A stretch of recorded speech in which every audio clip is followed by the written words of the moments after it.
Responsabilité, une décision dictée par la volonté de préserver et de faciliter l'évolution d'une institution que je sers avec passion depuis plusieurs décennies. Marina, d'abord, un premier rappel. Jean-Pierre Escalette n'est pas seulement l'homme du fiasco sud-africain. Non, lui qui aura passé 5 ans à la tête de la Fédération française de football est à la base un enseignant, professeur d'anglais. Il a enseigné pendant 25 ans. Il a commencé dans le foot amateur comme joueur dans des clubs de sa région. Il a notamment créé l'une des premières classes foot-études, président du district de Dordogne, puis de la Ligue régionale.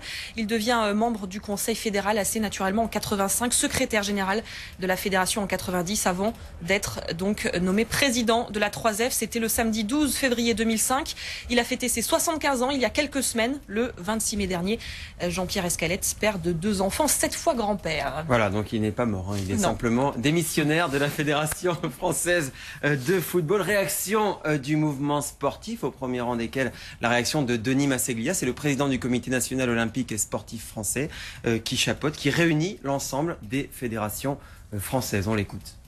Je pense qu'il faut rendre à Jean-Pierre Escalette tout l'hommage mérité qui est le sien. Ça a été un dirigeant passionné, compétent, même si on peut lui reprocher certains choix qu'il n'a pas été le seul à prendre, et ça serait trop facile de lui attribuer à lui tout seul la cause des difficultés actuelles. Bernard Saul, bonsoir. Bonsoir. Vous êtes en direct avec nous sur l'antenne d'Infosport par téléphone. Vous représentez les arbitres au Conseil fédéral de la 3F. Votre réaction, première réaction à la démission annoncée de M. Escalette?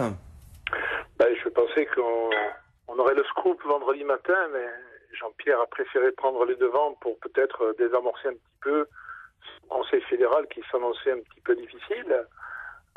Donc nous nous retrouvons avant d'avoir quoi que ce soit la démission d'un président, et donc il va falloir nommer quelqu'un pour assurer l'intérim. Alors on annonce la désignation, la nomination d'un président par intérim. Est-ce qu'il paye tout simplement la Coupe du Monde? C'est une évidence, j'enfonce une porte ouverte, mais c'est une démission en trompe-l'œil. Est-ce qu'on peut dire aussi que Jean-Pierre Escalette, c'est bien plus que le fiasco sud-africain? Ah ben oui, certainement, je crois que c'est surtout le fiasco sud-africain. Le problème, c'est qu'aujourd'hui, c'est Jean-Pierre Escalette le coupable, c'est les membres du Conseil fédéral qui seront coupables demain d'avoir renouvelé le contrat Raymond Domenech, et puis aujourd'hui, les joueurs sont en vacances, ils vont bien, ils se comportent bien, et puis on va peut-être même les sélectionner dans 15 jours, tout va bien. Est-ce que le Conseil fédéral, vendredi, pourrait être finalement solidaire de Jean-Pierre Escalette et présenter sa démission également, vous qui en faites partie? Écoutez, j'en fais partie, j'ai des amis qui en font partie, moi j'attends d'avoir des éléments, la solidarité elle a ses limites, les votes solidaires ont aussi leurs limites. Moi, j'attends d'avoir des explications. Aujourd'hui, je me sens pas tellement concerné par le comportement du groupe de joueurs en Afrique du Sud. Je vous le dis du fond de mon cœur. Je veux bien assumer et porter des chapeaux, mais pas trop large pour ma tête. Et on verra vendredi ce qu'il en est. J'attends aussi des explications complémentaires. Est-ce que le Conseil fédéral peut refuser la démission de Jean-Pierre Escalette? Il l'a annoncé. Vous voulez qu'on aille contre l'avis de Jean-Pierre Escalette qui souhaite quitter cette galère, parce qu'il faut appeler un chat un chat. Pour lui, je pense que c'est quand on a donné 50 ans de sa vie au football et à voir que tout le monde vous tape dessus et que finalement il vaudrait mieux s'appeler Ben Laden qu'Escalette aujourd'hui, je crois que finalement ça fait mal au cœur, et j'ai mal au cœur pour Jean-Pierre. Un mot sur l'Euro 2016, il partira aussi là-dessus, Jean-Pierre Escalette, sur l'obtention de l'organisation de son successeur, je dirais n'oubliera pas que Jean-Pierre s'est battu avec Frédéric Thiaïès, d'ailleurs Jacques Lambert et d'autres, pour avoir l'Euro 2016, on l'a déjà oublié d'ailleurs.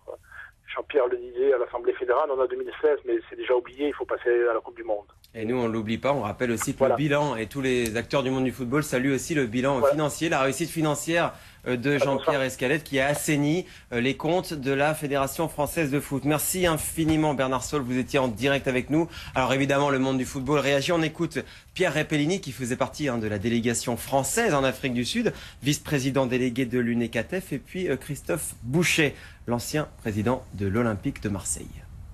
C'est une décision qui est très respectable et très forte de sa part, parce que c'était un homme qui s'investissait énormément.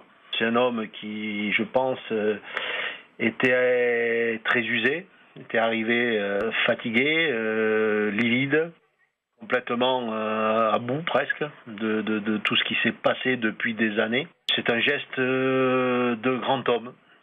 On le regrettera certainement, mais je crois qu'il ne faut pas non plus se tromper de cible. Je pense que d'autres personnes se sont trompées aussi et qu'il a donné l'exemple et que certaines personnes devraient en faire autant. Le problème global est un vrai problème de système. C'est pas le problème de Jean-Pierre Escalette. Jean-Pierre Escalette, il n'était à son corps défendant que un représentant de ce système-là.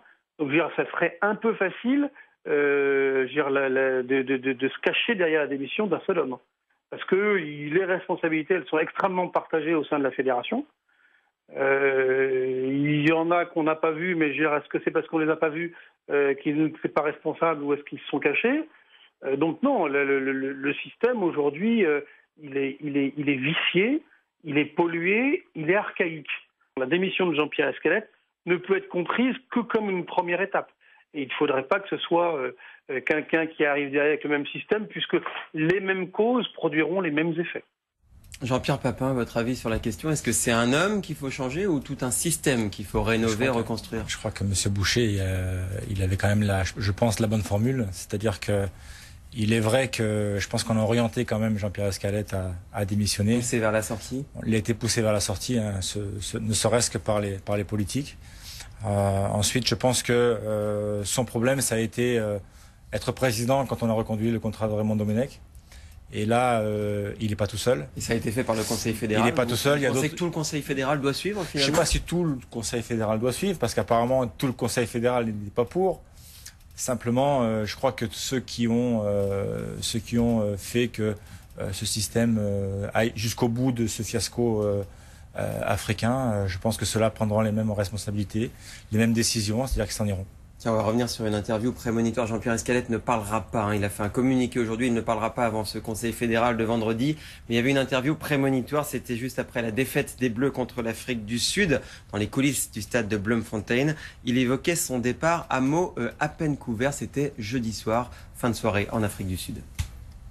Si démission il doit y avoir, c'est une affaire personnelle, ou bien sûr si on est mis en minorité par une assemblée fédérale, mais ça c'est tout à fait logique, c'est la loi de démocratie, on n'en est pas là. Mais surtout, si je suis entre deux sentiments, celui de la consternation et de la tristesse, et de la colère même par moment, je suis aussi dans un sentiment de fidélité à mon idéal, et de me dire que je n'ai pas le droit de quitter le navire à ce moment-là. Un navire en perdition, le capitaine ne s'en va pas. Il peut quitter le navire, mais il ne peut pas l'abandonner. Vous voyez ce que je veux dire? Et pour l'instant, pour moi, ça serait un abandon maintenant.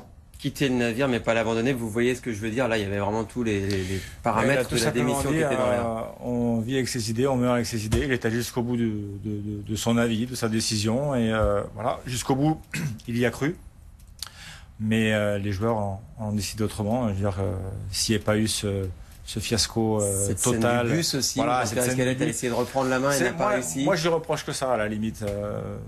Parce que si il avait été un homme de poigne, je crois qu'il fallait rentrer dans le bus, dire voilà, les gars, c'est une Coupe du Monde qu'on fait, c'est pas la foire. Vous sortez, vous allez vous entraîner, et voilà. On discutera plus tard de ce qu'il y a à faire. À la limite, c'est ça qui m'a gêné.